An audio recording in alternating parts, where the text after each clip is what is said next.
I recently read the book Unlimited Memory by author Kevin Horsley. If you were in legal trouble, which lawyer would you hire? The one who can effortlessly remember cases related to your situation, or the one with the bad memory, who needs to look up legal cases on Google? If you needed surgery, would you like the surgeon who can remember the exact details of your procedure, or the surgeon who needs to reference a manual on his iPad during the operation? And which speaker do you find more engaging and convincing? The one who has memorized her speech, or the one who is constantly looking down at her notes? Regardless of your profession, a strong memory will make you come across more competent and confident. And after reading Unlimited Memory, I'm more convinced than ever that the ability to memorize information is less of an innate talent and more of a creative habit. Author of Unlimited Memory, Kevin Horsley, says memory is not a thing that happens to you. You create your memories. And the greatest secret of a powerful memory is to bring information to life with your endless imagination. Horsley learned to use his imagination to overcome a learning disability and the belief that he had a bad memory, and found a way to remember 10,000 digits of pi, and earned the title International Memory Grandmaster. There are two primary methods that memory grandmasters like the author use to pull off amazing memory feats. You and I can use these two methods to remember a list of names before a meeting, or a list of stories, quotes, or facts before a presentation. The two methods are seeing and placing. First, see it, S-E-E. S-E-E is the act of bringing information to life in your mind. Think of it like taking a PowerPoint presentation and turning it into an amusement park ride. S-E-E stands for sense, exaggerate, and energize.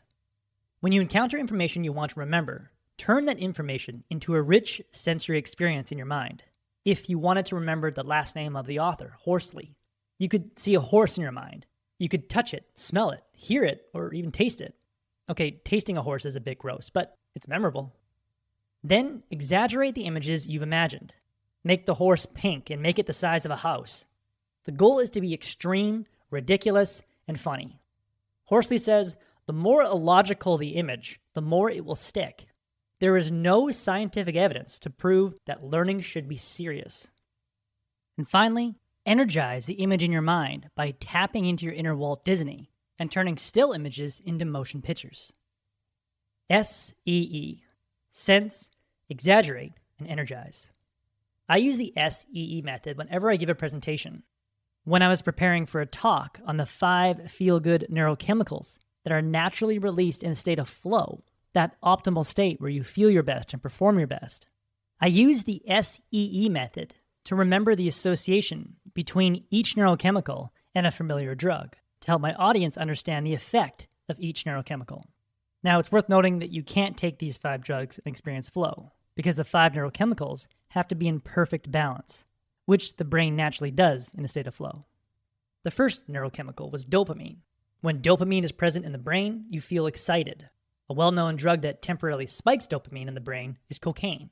To remember the association between dopamine and cocaine, I imagine Dopey, one of the dwarfs from Snow White, drinking a giant can of Coca-Cola. Dopey sounds like dopamine, and Coca-Cola sounds like cocaine. The second neurochemical, anandamide, provides a feeling of bliss, and it's associated with the psychoactive component in marijuana. To remember the connection between anandamide and marijuana, I imagine Wolverine from the X-Men grunting while he attacks a giant marijuana plant with his adamantium claws. The word adamantium reminds me of anandamide. The third neurochemical, serotonin, provides feelings of happiness and self-confidence, and it's often associated with antidepressants like Prozac. To remember the connection between serotonin and Prozac, I imagine comedian Sarah Silverman standing on stage in a loud comedy club, making out with Zac Efron. Sarah reminds me of serotonin, and Zac reminds me of Prozac. The fourth neurochemical is norepinephrine, and it helps you stay focused and attentive. A drug associated with norepinephrine is Ritalin. To remember this association, I imagine the Riddler from Batman in his bright green suit fighting Batman at the cold and icy North Pole. North Pole reminds me of norepinephrine, and the Riddler reminds me of Ritalin. And the last neurochemical, endorphins, is known to blunt the feeling of pain, much like the opiate OxyContin. To remember this association, I imagine dolphins, which sounds like endorphins, jumping out of a giant pool filled with white OxyContin pills. These ridiculous images made the neurochemical and drug associations stick in my mind. But what ultimately made it easy to remember all 5 neurochemicals in order was where they were placed in my mind. Which brings us to method number 2, placing. If you ever have a long list of items you want to remember, like 5 stories for a presentation or 10 ingredients for a recipe, place the items of that list in the memory of a familiar environment. See, our minds are great at remembering the details of the environments we've been in. Just close your eyes and try to imagine walking through your house. After a second or two, I'm sure you'll be able to imagine your front door, then your kitchen, then your TV room, then maybe your stairs and your bathroom. You can leverage the ease with which you recall environments to easily remember new information. In the case of that neurochemical presentation I gave, I imagined Dopey greeting me at the front door of my house with a giant can of Coke. Then I walked into my house and saw Wolverine attacking a giant plant of marijuana with his adamantium claws in my kitchen. Then I walked into my TV room, and on the TV I saw Sarah Silverman making up with Zac Efron.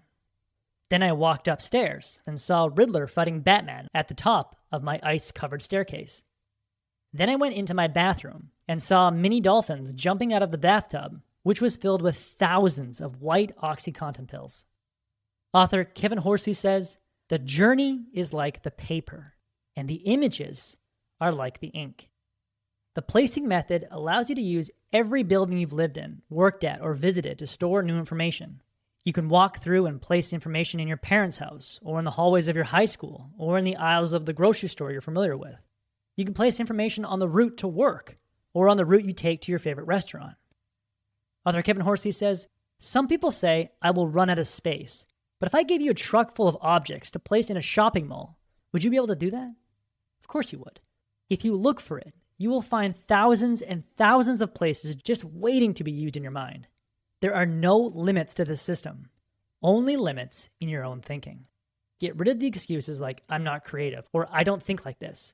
This isn't how I thought either. This is how I train myself to think because it works. Perfect memory is a skill and not some special gift.